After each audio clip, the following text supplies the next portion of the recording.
But let's kick off with this very worrying story. Western countries have condemned Belarus for diverting a plane flying over its territory to arrest an opposition journalist. The US State Department has described this as a shocking act. Belarus scrambled a fighter jet to force the plane, a Ryanair flight bound for Lithuania, to land, claiming there was a bomb threat. Police took Roman Protasevich away when passengers disembarked. The 26-year-old was aboard the Ryanair flight, which was flying from the Greek capital Athens. The aircraft was due to land in Vilnius, but was still in Belarusian airspace when it was told to divert to Minsk, the capital of Belarus. It's really extraordinary stuff.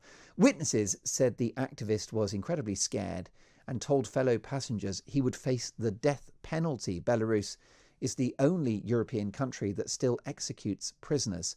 State media in Belarus have said President Alexander Lukashenko has personally given the order for the move.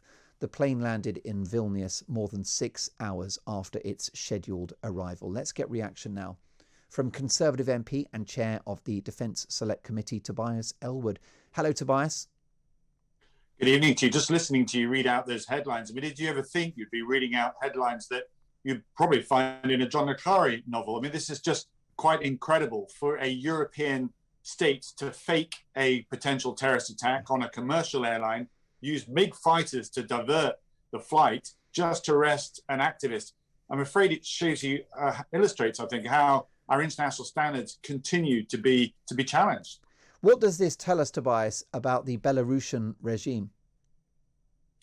It tells us that they are continuing to act in the way that they want to, in defiance of existing sanctions. Don't forget that Lukashenko has been in the job for about 26 years.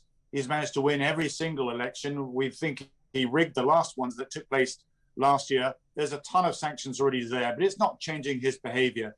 And that raises huge questions today as to how the West actually responds. What can we do collectively, as a united body, to affect the changing behavior of Lukashenko?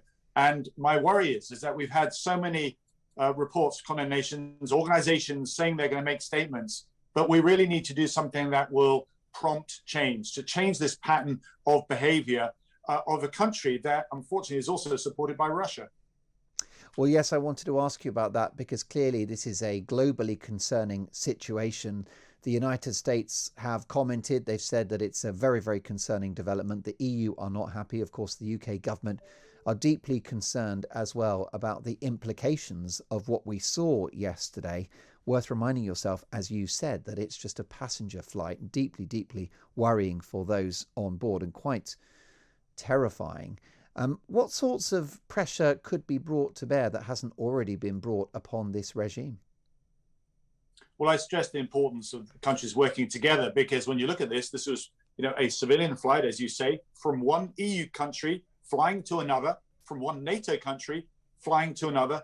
All the more important that we do respond robustly, because we are being watched, not just by Russia, that's taking a keen interest in events, but other authoritarian states around the world to see how we react. Now, you and I have discussed the South China Sea, of what's going on there, as China's assertion over what's going on in that neck of the woods. If we don't confirm and support the international rules-based order when it comes to commercial flights, then I'm afraid we are going to be seen collectively as getting progressively weaker. And therefore, there are things that we can do. There was a concern that if you press too hard on Belarus, it would push the country even further towards Russia. Well, it's worth recognizing that about a quarter of Belarus's goods, services, and banking in particular actually face towards the West. They face towards Western Europe. And that, I think, is the leverage that we need to collectively apply. Closing down those borders temporarily as a mark of response as to what's happened here, to say this should not happen in today's day and age. Is a fight with Belarus a fight with Putin, Tobias? That's a really, really interesting question, because the people of Belarus absolutely don't want to be pushed towards Russia.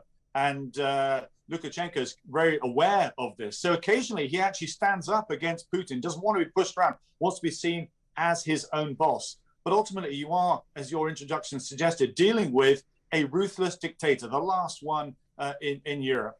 He rigged those elections to keep himself even further in power. And now he wants to actually topple any criticism of him, which is why he chose this individual journalist, Protasevich, who was on this particular flight. Now, what happened after the Salisbury attacks with Novichok, if you remember, is that countries across Europe and indeed around the world looked at every single Russian embassy and got rid of any of those that looked like spies. Well, there were spies. There was the KGB, as Belarus still calls its own agencies, operating in Athens. They were on the Ryanair flight as well. They exist around Europe and around the world. Let's begin by sending them back to Minsk. How important, finally, Tobias, is the response of the White House and President Joe Biden?